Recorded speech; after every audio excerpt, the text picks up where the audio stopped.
अस्सलामुअलैकुम, welcome back to my channel. मैं हूं ऐमन साद। आज मैं आप लोगों के साथ चिकन फहीता पार्सल्स की रेसिपी शेयर करूंगी जो बहुत ही मज़ेदार बनते हैं। आप लोग इसे ट्राई ज़रूर कीजिएगा और मुझे बताइएगा कि आप लोगों को कैसे लगे।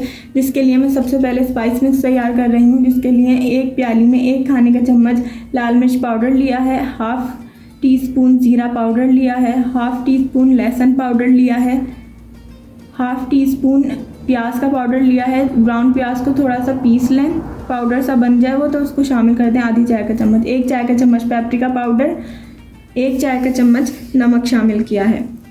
अब मैं इन सारे मसालों को अच्छी तरीके से मिक्स कर लूँगी ताकि एक पाउडर सा तैयार हो जाए।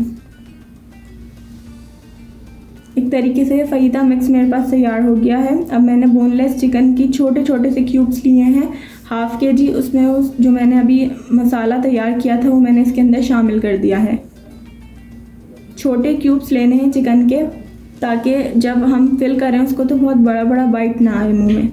1 खाने का चम्मच तेल डाला है और इसको मिक्स करके थोड़ी देर के लिए छोड़ दिया था। टाइम ना हो तो ना छोड़ें, छोटे क्यूब से बहुत जल्दी मैरिनेट हो जाते हैं। अब एक पैन में मैंने 2 खाने के चम्मच तेल लिया था, उसमें मैंने चिकन डाल दी है और इसको मैं तेज़ आंच पे थोड़ी देर के लिए फ्राई कर रही हूँ।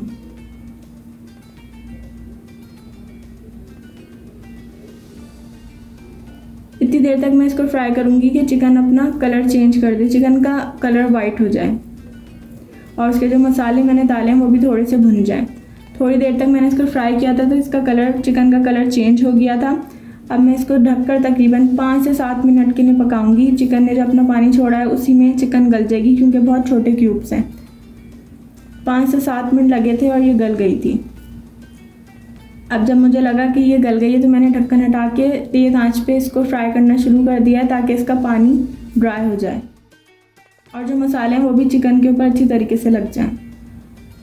अब जब चूल्हा बंद करने से 2-3 मिनट पहले मैंने पानी जब खुशक हो गया था चिकन का, इसमें आधा कप चॉप प्याज शामिल की है, आधा कप से थोड़ी सी ज़्यादा शिमला मिर्च चॉप शामिल की है, छोटी छोटी चॉप की है मैंने सब्जियां ताकि बड़ा साइज़ मुँह में ना आए। अब इसको मैं 2-3 मिनट के लिए फ्राई करूँगी, बस ज़्यादा देर तक इसको फ्राई नहीं करना वरना सॉफ्ट हो जाएंगी। चूल्हा बंद कर दिया था ठंडा करने के लिए।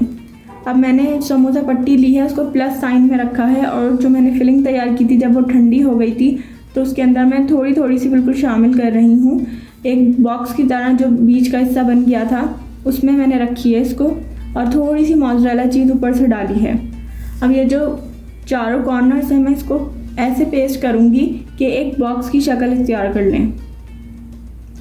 तो मैंने एक साइड पे मैदे और पानी का मिक्सचर बनाया था वो लगाया है इसमें ताकि मैं दूसरी साइड पे इसको चिपका सकूँ। इस तरीके से मैं एक साइड को ले गई हूँ, दूसरी साइड पे मैंने इसको चिपका दिया है। बहुत ज़्यादा फिलिंग नहीं करनी है। इसी तरीके से उसके बराबर वाली साइड पे मैंने मैदे का मिक्सचर लगाया है और उसको पेस्ट कर रही हूँ। पहली करने के बाद सामने वाली पट्टी को नहीं चिपकाना, उसके बराबर वाली को चिपकाना है। इसी तरीके से तीसरी साइड को भी मैं चिपकाऊंगी।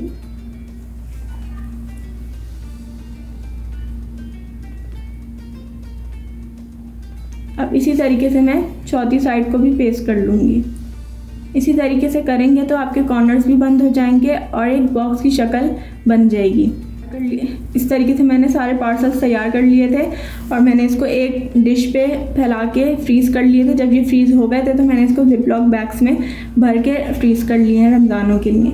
आप लोग ये रेसिपी ज़रूर ट्राई कीजिएगा, फिर मुझे बताइएगा कि आप लोगों को मेरी ये रेसिपी कैसी लगी। इंशाल्लाह फिर आऊँगी बहुत ही मज़ेदार सी रेसिपी के साथ। टिल देन अल्लाह हाफ़िज़।